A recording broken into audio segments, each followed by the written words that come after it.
It's time for the Gauntlet Dark Legacy review for the Gamecube.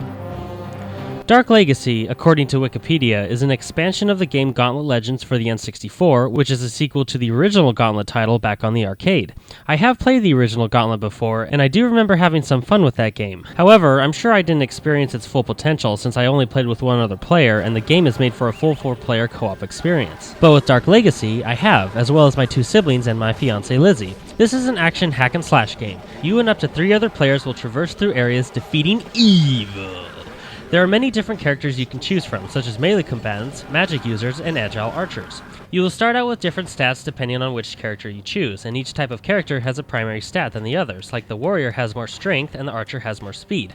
I like being a speed character, while Spunky, Red, and Lizzie like being damage-based. And we were a good team! For we are the mightiest warriors in the land! None may challenge our supreme skill! For if any do, they are sure to meet their inevitable doom! For we are fearless, mighty, and superb! Now you will all at once step through a portal to a level where the whole point is to fight, stay alive, and find the portal at the end of the level.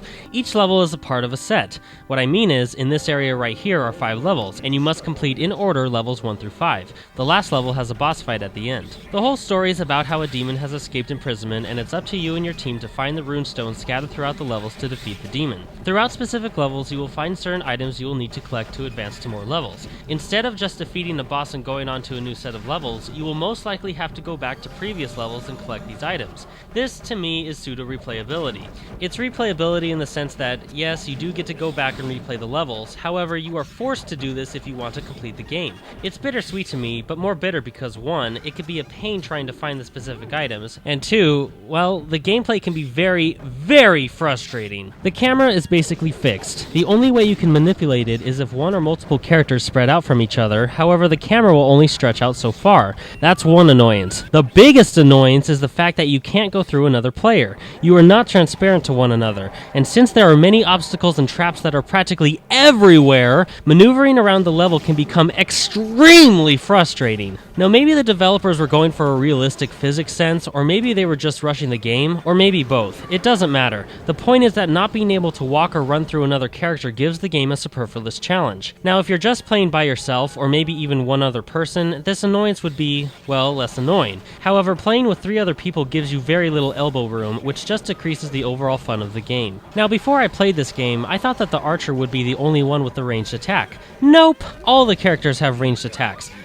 Well, come to think of it, I guess it would make sense for the magic user to have ranged attacks as well. But anyway, the only difference is that the archer is quicker with his attacks by about 2 to 3 times than the other character's ranged attacks. This is again bittersweet for me. Sweet because everyone has 2 types of attacks, bitter because for me, it just decreases the variety of gameplay.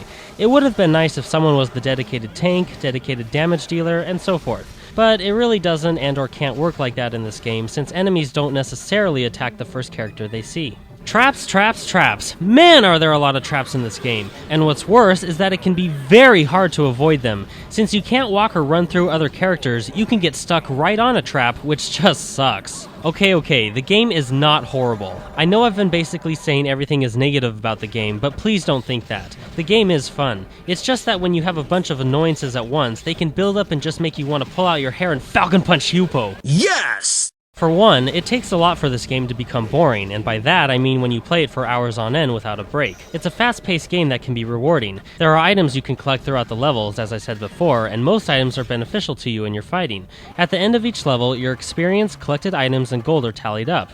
Every time you gain a level, you are rewarded with attribute points. You can buy items with your gold you picked up in the previous levels. Items include food for health, points for more stat increases, and special temporary weapons such as a spread shot for your ranged attack or temporary invincibility.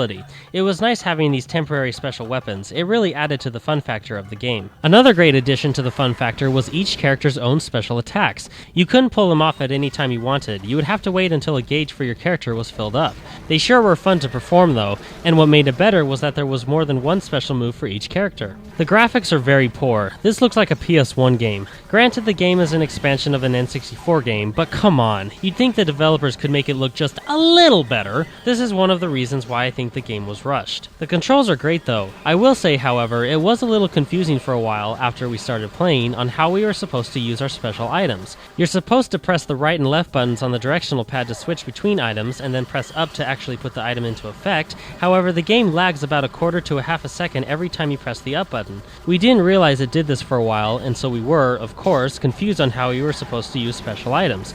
We even looked in the manual to see how we were supposed to do it, and it does say to use the directional pad, but we didn't know the game lagged, which threw us off. This is still annoying even when you know that it lags, because if you need to use an item immediately, good luck, you might be dead before you're able to use it. The voice acting is actually pretty funny. It's not funny because it's supposed to make you laugh, it's funny because it's like the developers took it too far and tried to make it serious sounding, which, in turn, kind of did the opposite.